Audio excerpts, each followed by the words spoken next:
Inside a sealed glass case at the shrine of the book in Jerusalem sits a small fragment of parchment, no larger than a playing card, holding 6 lines of Aramaic text that describe an underground realm divided into 4 distinct sections. 4 separate groups of souls, 4 entirely different conditions, none of which match the version of hell taught by any Western church.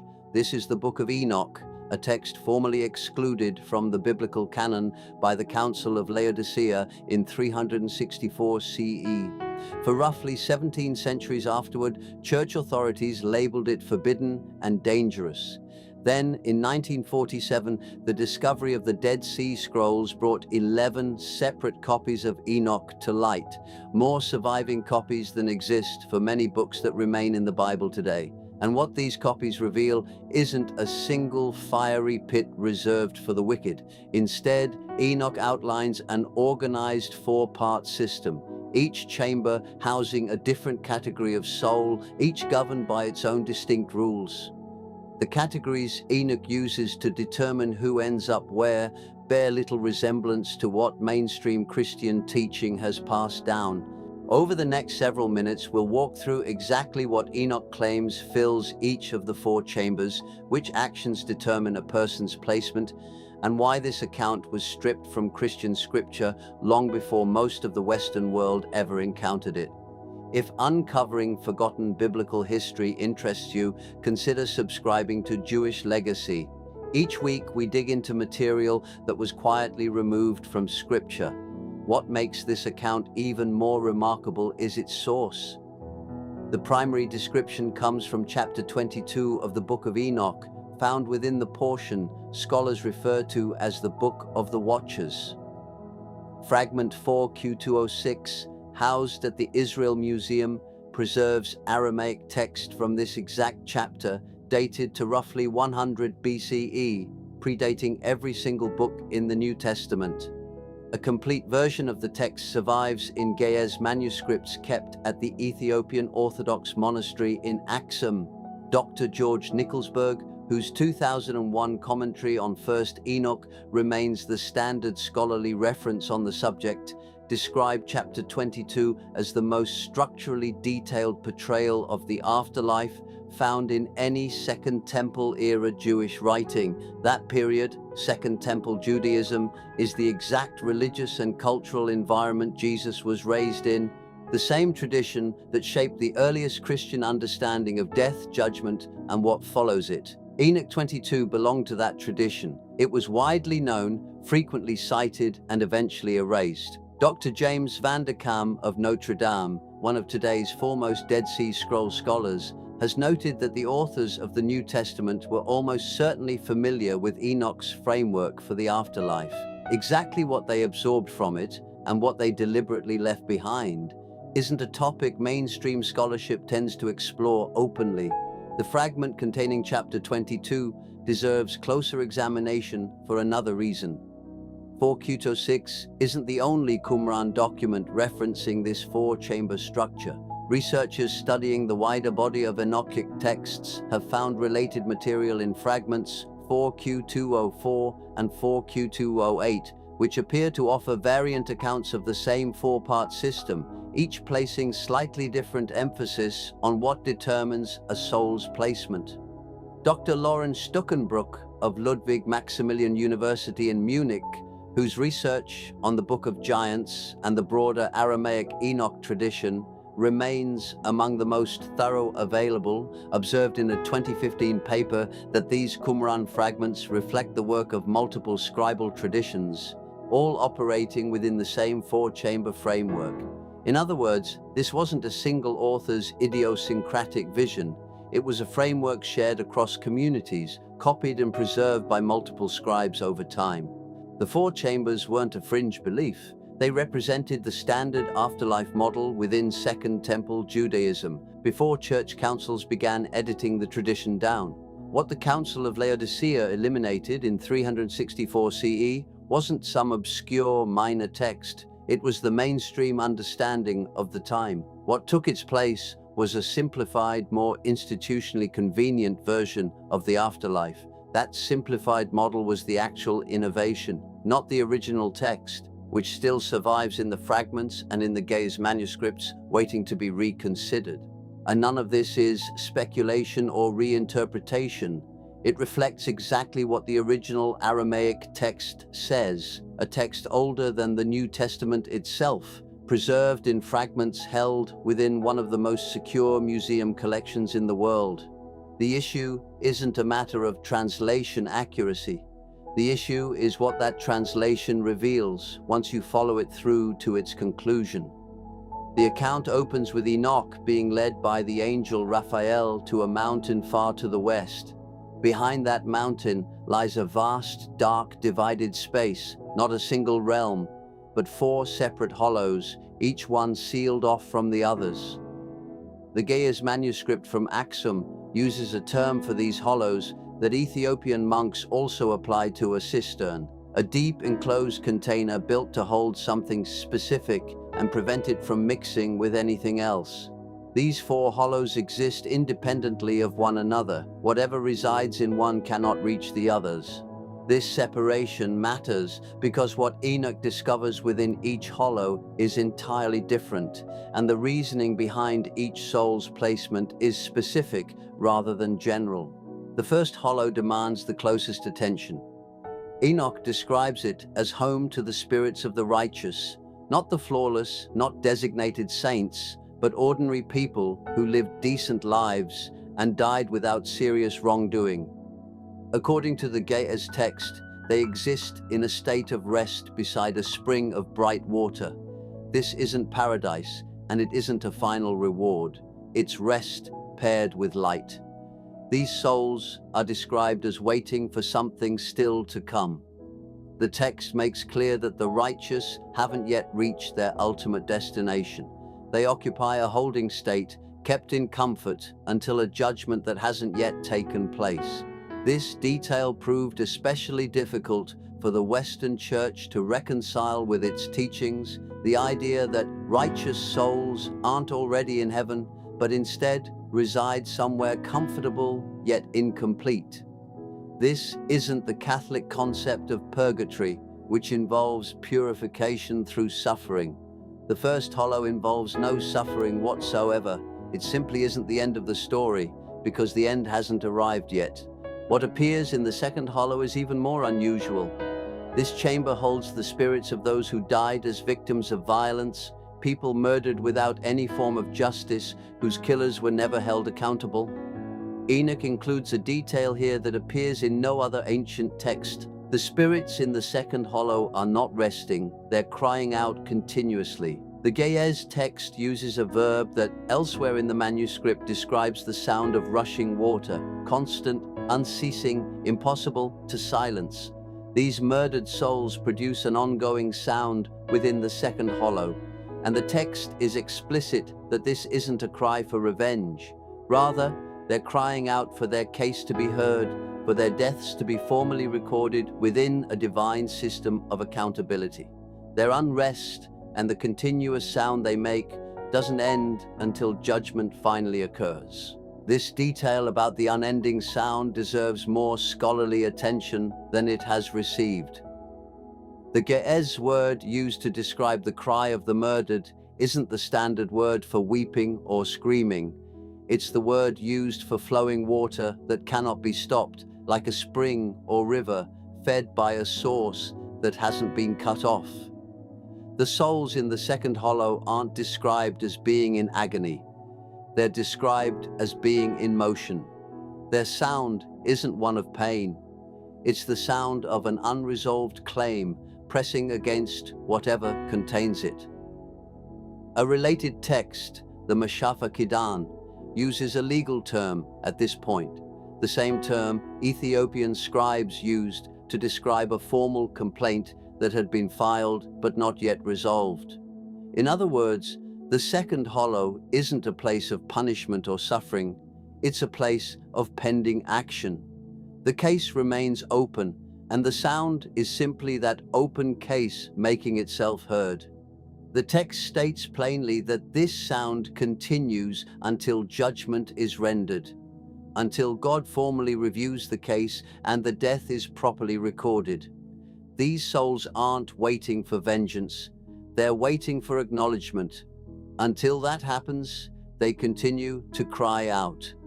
And what determines placement in the second hollow isn't personal sin. It's having been wronged without any resolution. Those who suffered injustice and were never avenged are held in this specific state, producing this specific sound, awaiting a reckoning that is yet to come.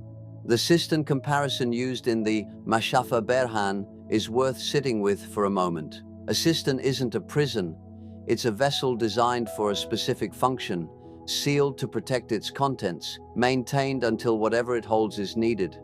What's being described here is a system of preservation, not a system of punishment. 4 distinct cisterns, 4 distinct contents, each isolated from the others, each held in its own particular state. The afterlife as portrayed in Enoch 22 isn't structured around a simple framework of reward and punishment. It functions more like a record-keeping system built on precision. A person's location after death is determined by exactly what remained unresolved at the moment they died.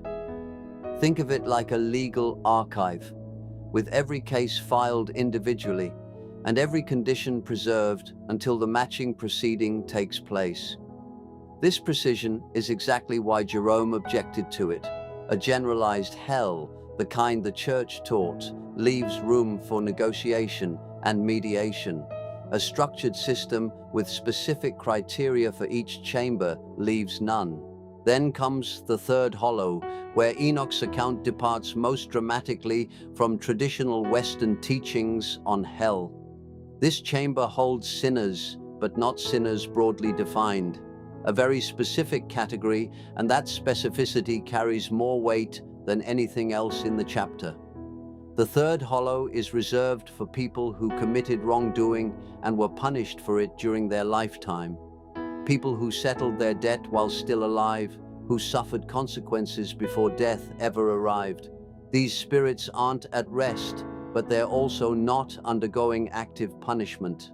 The Ge'ez text describes them as set apart, separated from both the righteous and the ceaselessly crying, existing in a state the manuscript calls dim, not dark. Dim, they aren't in torment.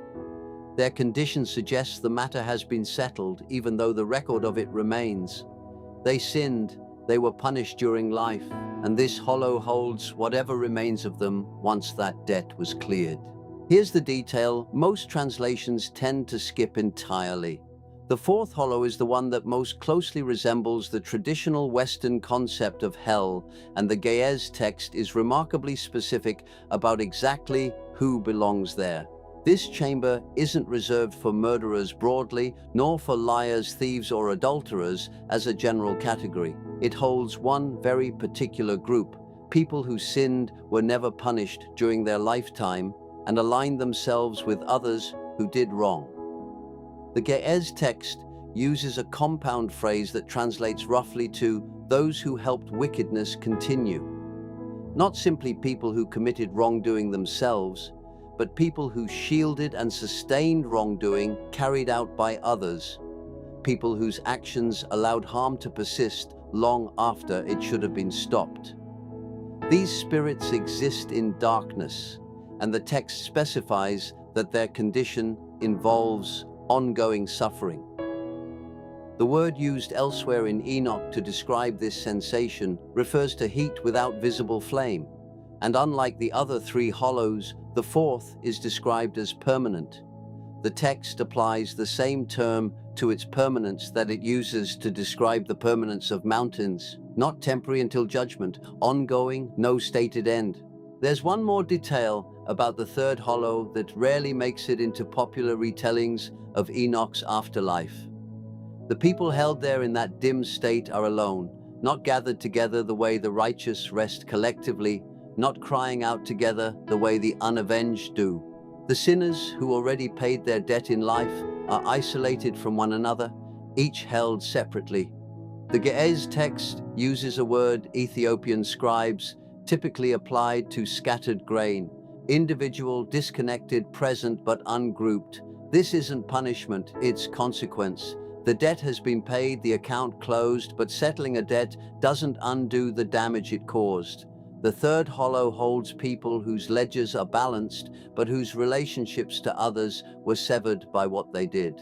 They're settled, they're dim, and they're alone. This may be the most psychologically precise passage in the entire chapter, and yet it's the least discussed. Not because it depicts suffering, but because it depicts a consequence that requires no further divine intervention. The isolation isn't a punishment being enforced. It simply exists, the way absence simply exists. What's genuinely striking is how closely this framework aligns with findings emerging from near-death experience research. Dr. Sam Parnia at NYU Langone Medical Center has spent more than 2 decades studying what patients describe experiencing during cardiac arrest, the window when the heart stops and brain activity becomes undetectable. His research, published in the journal Resuscitation in 2014, identifies consistent patterns across patient accounts. The distress reported in these cases is rarely physical pain.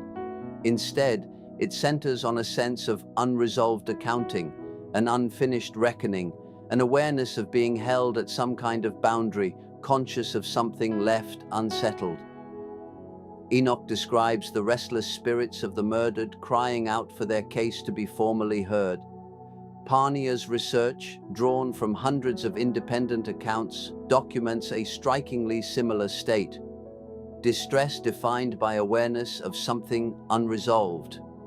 2 sources separated by roughly 2,300 years describing what appears to be the same underlying phenomenon in nearly identical functional terms. The Ethiopian Orthodox Church, operating outside Rome's direct influence, retained Enoch within its canon. When James Bruce brought 3 Ge'ez manuscripts back to Europe in 1773, Oxford scholars described the afterlife chapters as structurally incompatible with established Christian doctrine, not false, incompatible. Here's where the story becomes more current. In 2018, a team of scholars from Hebrew University in Jerusalem requested permission from the Israel Museum to conduct a detailed comparative study of fragment 4Q206 alongside 3 related Enoch fragments from Qumran, specifically aiming to map the 4-chamber system against other Second Temple era afterlife texts. The museum granted access to only 2 of the 4 fragments. The remaining 2 were listed as undergoing conservation.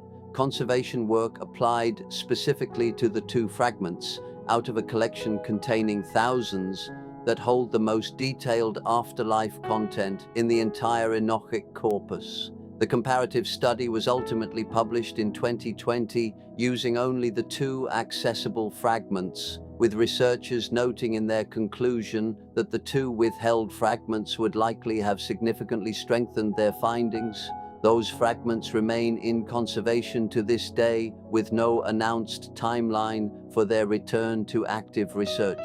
To be clear, this isn't a claim that Enoch 22 provides a literal architectural blueprint of an actual underworld with 4 physical rooms beneath a western mountain. The text passed through centuries of transmission and translation before reaching the manuscripts available to us now, and whatever a Second Temple era Jewish writer originally understood may differ in ways we can't fully measure from what an Ethiopian monk copied 1,500 years later. But read carefully, through both the Aramaic fragments and the Ge'ez manuscripts, this isn't a vague, generalized afterlife account. It's a structured system built on specific criteria. Rest for the ordinarily righteous, restless sound for the unavenged, murdered, quiet isolation for sinners who already paid their debt, and permanent darkness for those who sustained wrongdoing in others. None of this matches what Western churches have taught for the past 16 centuries. The Council of Laodicea removed this account in 364 CE. Jerome called it too precise. Augustine called it incompatible. Not one of them ever claimed it was inaccurate. The 4th hollow, the one Enoch describes as permanent, reserved not for sinners in general, not for liars, thieves, or the unfaithful, but specifically for those who helped wrongdoing persist, who sustained harm caused by others, who made it possible for injustice to continue long after it would naturally have ended. That is the category Enoch places in permanent darkness, marked by heat with no visible flame. Not sin itself, but the sustaining of it, the enabling of it, the shielding of it from consequence. The fragment containing this account remains at the shrine of the book in Jerusalem. The Geyer's manuscript preserving it remains in Axum. The two fragments that would complete this picture remain in conservation.